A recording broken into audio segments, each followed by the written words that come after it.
we're covering is actually the need for control. We all, and another way of putting it is the need for certainty in our life.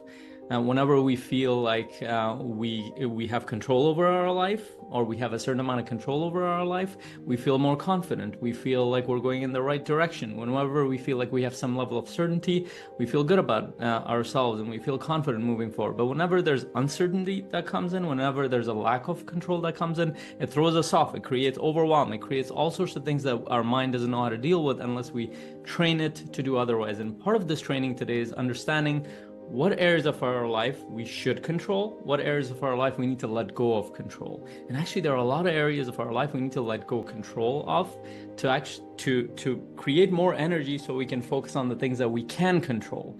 And that's what I want to go into and start getting you to think about this. And really the training is around control versus letting go.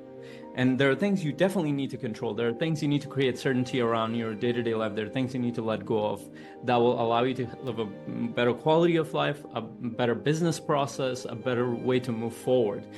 So I'll start off with a quick story around this, and I'll share a couple of these stories so you can relate to it in your day-to-day life.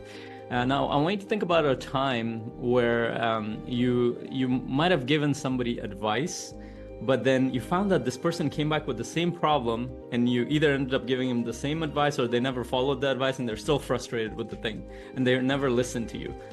We get frustrated on the other side, and that used to happen to me a lot. And I would like sit and then like somebody would tell me there's a problem they have. I'm like, okay, let's work through this. Let's and not, this is not in a professional setting. This is just a family friend, a family member, a colleague or somebody, and they would never follow it. It would be very surprising. It would frustrate me.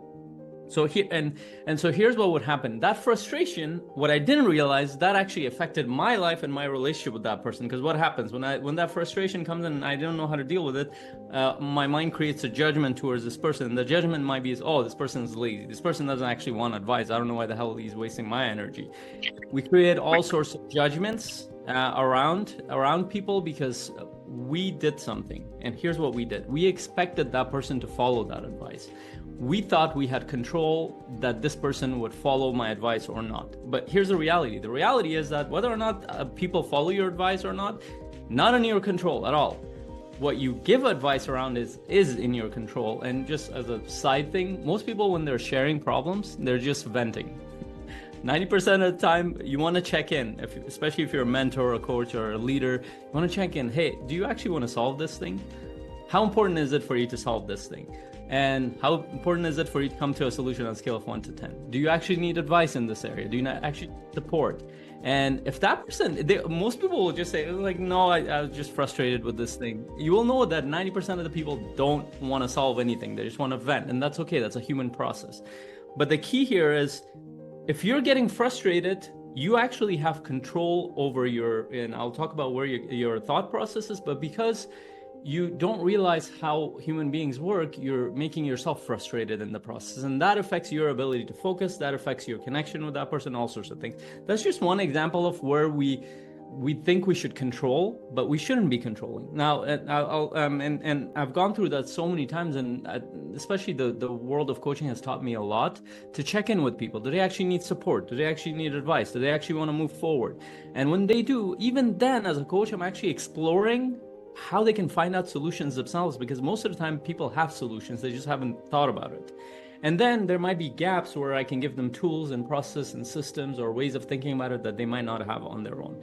And that's where actual help comes in. And the reason why I'm sharing this, because you're a leader, you will run into a lot of people who are going to ask for support, help. Your energy is limited. You don't want to get to a place where you're constantly offering help and getting frustrated in the process. Most people don't want help. And again, what I'm illustrating in this story is also that check in with your energy. Why are you getting frustrated? Is it because you needed somebody to follow your advice? And is that your need or their need? Are you actually helping them, or you feel like you've wasted your time and energy? If you wasted your time and energy, what went wrong in this process? And that's what I'm getting you to. And that's where you have control over, not whether or not people took advice from you. Another scenario, for example, I have another business where I'm working with other partners, there are always disagreements and things that we have different views around. In the beginning, when I was starting out with this business, I had my own process. I needed to do it a certain way. And as soon as it would kind of deviate from that, because we have other minds and people like equal partners who have their say and perspective, I would get frustrated. And I didn't know why I was getting frustrated. And most of the time because I wanted my way. I wanted this thing my way because I thought their way was shit and I wasn't open to their process. And I didn't have enough curiosity there. And I had to learn that within a team is like, oh, you know what? They might have a valid point. In fact, both of these points might be accurate, but we need to test it out in a business setting. Would this work? Let's test it out. So I've come to a point where how can we collaborate with people where and there's this phrase that I love, in God we trust, everybody else needs to bring data. I love this phrase because we have faith and trust in God based on your belief system, but everybody else needs to show data as to whether or not this thing works. And I think this was from a big investor a while ago who said that. But the point here is, in business and in life, a lot of things require data. You might start with a claim and a theory saying that, hey, if we start this marketing campaign, this will work. Great, that's your theory. Let's put it to test. We'll analyze the data and see whether or not it will work. We look at the sales process in a team. We look at our outreach process. We look at the operations. So you have a claim that this will work based on your knowledge and assumption. Great, let's work with it. We have a deal. I think this is how our process should be to find deals. This is how our process should be to get better investors. Okay, let's put it to test. Is it working or is it not? This is where there's a lot of value in hiring experts in these areas. For example, we have hired a couple of marketing agencies that even that they will make a claim and say, okay, this ads process will work. Okay, get them in. How long will it take for us to test this, A/B test this, and see what's going to be the outcome? Well, they will say maybe 6 weeks. Well, by the way, every time marketing agencies says 4 weeks, 6 weeks, I give them 4 months. A lot like contractors when they say it'll take 3 months to build something, it will take probably 6 months, maybe more. But when you, at the end of it, you will look at, okay, these are ads that we ran, this performed well, this didn't perform well. We might need another type of ad. Let's brainstorm. They will have to put it to test. And you can get frustrated in your business if you're not understanding that everything requires testing. Yeah, there needs to be an initial knowledge and experience with this, and this is the value of hiring mentors and coaches and agencies who know what they're doing, whether it's property management companies or in your businesses, or it's somebody who might help you to promote yourself on your brand on LinkedIn, or somebody might help you to reach out to investors in a better way, a sales coach or an investor coach, whatever it might be very helpful. But the key here is to understand that you might have to and I have learned, and I'll start with myself, I've learned to let go of if I have a claim, I need to put it to test. If somebody else has a claim around me in a business, in a team setting, I need to be open to their process and put it to test. So I needed to let go of control in that area. I'm going to put it in 3, and this is just a couple of stories to help you understand that, instances for you to understand that you might have to let go of control in a lot of places. But I want to give you 3 things that is completely useless to put your attention and energy into, that will drain your energy and it will not allow you to move forward on your path. 1 is other people, 2nd is world events, and 3rd one is economy.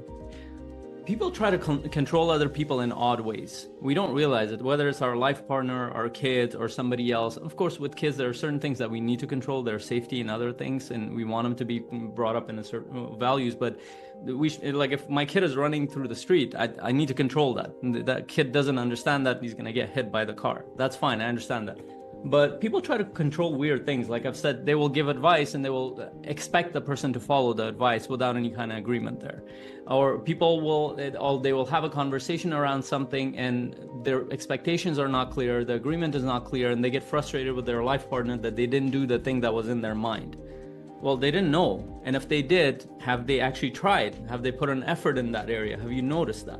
So we try to control the outcome without understanding the effort and process in it. When it comes to world events, this is how news makes money.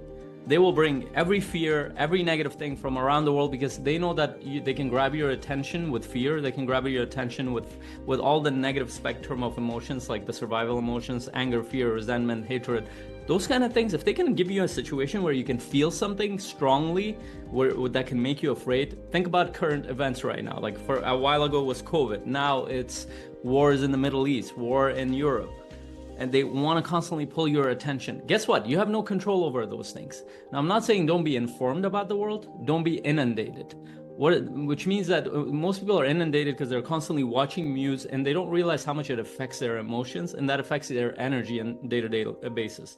And if you're not a close observer of your own thoughts and emotions, you won't even notice it. But if you pay attention closely to your thoughts and emotions, people around you, news, everything has an effect on your thought process. So don't dedicate a bunch of your attention to news. If you're gonna take in news, set a specific time and read. My recommendation is to read news rather than watch, because when you're watching, usually the anchors are trying to trigger your emotions. And I've done this. I will not watch something for 3 months, and I'll watch something, even though I'm aware of it, I can still see that my emotions are affected. Because they will talk about, oh, this is happening in Palestine, this is happening in Israel. Imagine if your family was in this case. Of course, if you're going to talk about my family being in war, that's going to affect me. And I'm going to think of a certain way about people. And a lot of people think that just because they're inundated in this process, it'll make them more empathetic or sympathetic. No, it makes you desensitized. And it's a lot like a drug. Like these news channels have to constantly give you more and more and more for you to for it to have a more of an effect on you. Because after a while, our psychology gets desensitized. We're like, well, I can't do anything about it anyway. And this is actually why if you ever pay attention to commercials for donating or helping and there are studies done here, companies that are not for profit and they're going around helping with food relief and all sorts of things. If they tell you that there are millions of people suffering from this thing and they show you charts and stuff, you won't connect to it. But if they bring up a child, and this is why you see a child who is like very skinny and that child hasn't eaten, and they show that child and see, hey, you can help this child, that will have more of an effect on you. But hundreds and thousands, millions of it, your mind will shut it down. You will get desensitized. That's why those commercials work better versus other. And this is based on a lot of research in marketing. So again, world events, watch what you allow to enter your mind. Even people around you who talk about these things, about world events, wars and politicians and all that stuff, unless it directly impacts what you're doing, put a pause on it, or just ignore it, or move away, change the subject. It doesn't need to be or just hear it out without them trying to convince you, without you getting emotionally involved. And you can do that if you're intentional around it. The last one was economy. Think about it from a business owner's perspective. You definitely need to understand the trends in economy. You have no control over the economy. You need to let go of that, but you can leverage when you understand the economy a little bit. For example, and this is why we have these conversations on our monthly calls, is that, well, there was a time where a lot of investors were waiting for the big unicorns to come in, because a lot of people might have let go of their properties because of their high debt rate and whatever it might be, and the inflation is high and they would have let it go. But that's not what happened, and that was through updates in the economy and talking to people who are actively investing in the world. They will tell you, that's not happening. So you might have to change your strategy based on the actual data. So yes, study the news, the numbers, all that stuff. Don't fall for the fears. Talk to actual business owners who are moving forward in this area. But once again, you don't have control over the economy. You can only leverage the information there to move your business in a positive direction. My conclusion, both in COVID and right now, is to double down in my business. And then I've heard this from every business owner who's been successful at least 2 decades before the last recession. Why? Because they understand that there's a lot of opportunity right now. If business owners don't get overtaken by fear, and investors don't get overtaken by fear, there are actually a lot of opportunities out there, but most people operate based on fear. And if you study economy enough, you will understand that actually a lot of it operates around fear as well. Even stocks and other things, they're completely fear-based, they're completely emotional-based. This is why it's actually hard for a lot of people to figure out. This is why long-term investments work much better than short-term. Very few people can actually predict short-term, but long-term, like Warren Buffett and these guys, they have long-term investments. Why? Because they see the trends long-term and they don't react to short-term blips in the process. But of course, there are successful people who do this short-term, but they understand how people react in the process, how masses react.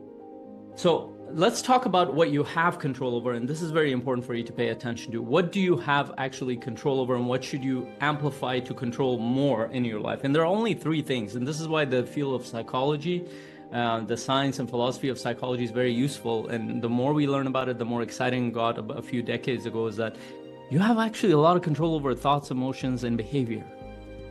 And there's a subtle thing. A lot of people might say, well, I don't actually have control over my thoughts because my thoughts just pop up. My emotions just come in. Sometimes I don't have control. You're right. You don't have control. Sometimes randomly will pop up, but there is a reason for that. If you pay close attention to what kind of input your mind has, and test this out for yourself. Spend a bunch of time, only read business books, only read sales books, marketing books. You will notice that all your mind will think about is those things. Spend a bunch of time talking about somebody about the same things. Spend a bunch of time watching a certain theme of movies. Your mind just regurgitates thoughts related to that theme. So whatever input you give your mind on a consistent basis is what the random thoughts and emotions based on that will come up. So if you constantly, for example, take in news that's fear-based, your natural state will be fear-based. And you don't have control over the thought coming up in that moment, but you have control over the input. Pay attention to your news feed on social media. What kind of people are posting things? If you see something that kind of triggers things that are not aligned with your path, get rid of that. My newsfeed is either funny stuff or personal development stuff or business development stuff on all my social media. I don't have a problem with social media. I have a problem with addiction to social media. I think it's a great technology. It helps me in my business. So you do have control over thoughts and emotions based on the input that's coming in, and you have control over what you want to expose yourself to, what kind of people, what kind of media, what kind of medium. And the other part of it is, how do you have control over your emotions? Your emotions, when you develop better tools to process your thoughts and emotions, you will feel like you have more control over that area. And you should definitely control those areas. Control in the sense that develop better tools, better processes, better ways of processing emotions, better ways of making sense of your thoughts as part of what we're doing here. And then finally, your behavior. Usually your behavior is an outcome or it's an intention. So what does that mean? If you've never worked out, you need to set an intention with thoughts and emotions that this is going to help me a lot. I'm going to force myself to behave in this way, for example, aka work out consistently. But over time, the behavior actually just becomes a consistent outcome because it becomes a habit system for you. And habit systems, for example, habits for human beings is a system, a lot like a CRM system is on the technological side. When you set up something as a habit, a way to think, a way to feel, it becomes a system for you. It becomes easier for your mind to do this. So you definitely need to control that. Now, let's think about it in relation to human beings. There are a lot of people, and the complexity comes in emotions. There are a lot of people who will trigger your emotions. These are people that are closest to you, your family, friends, your colleagues, your business partners. Now, you might think that they have control over your emotions. No. And what you need to control is not them, but how you react to them. And that requires, again, better tools, better ways of thinking, better ways of processing your emotions so you can respond better. We're all getting better in that area. And finally, your behavior is a product of the structure you have in your life. The things that you do over and over and over becomes a system in your life. If you have no structure, more than likely you're struggling to build a life that's harmonious. Now, I'm not saying structure has to be like, oh, I have to do at this time, this, and that. It can be a more fluid structure, but your mind needs a structure to follow so it can create a behavior system. This is why we walk through vision, strategic goal setting. That's why you set up projects and be intentional about it. So we're going to explore this very deeply on the group coaching call this week. But this whole week, I want you to ask yourself, am I focusing on a bunch of areas that I have no control over, but I'm allowing my mind to ruminate around that? And it's taking up my energy from my thoughts and emotions? And am I actually focusing to improve other areas of my life, such as my own thoughts, my own emotions, my own behavior? How am I reacting to the people around me? Am I actually dealing with the challenges that I need to deal with in my life? When you ask these questions, it gets you to go towards a more conscious state. It gets you to feel like you have more control over your life. And it actually also trains you to let go of control in other areas that you have no control over to begin with.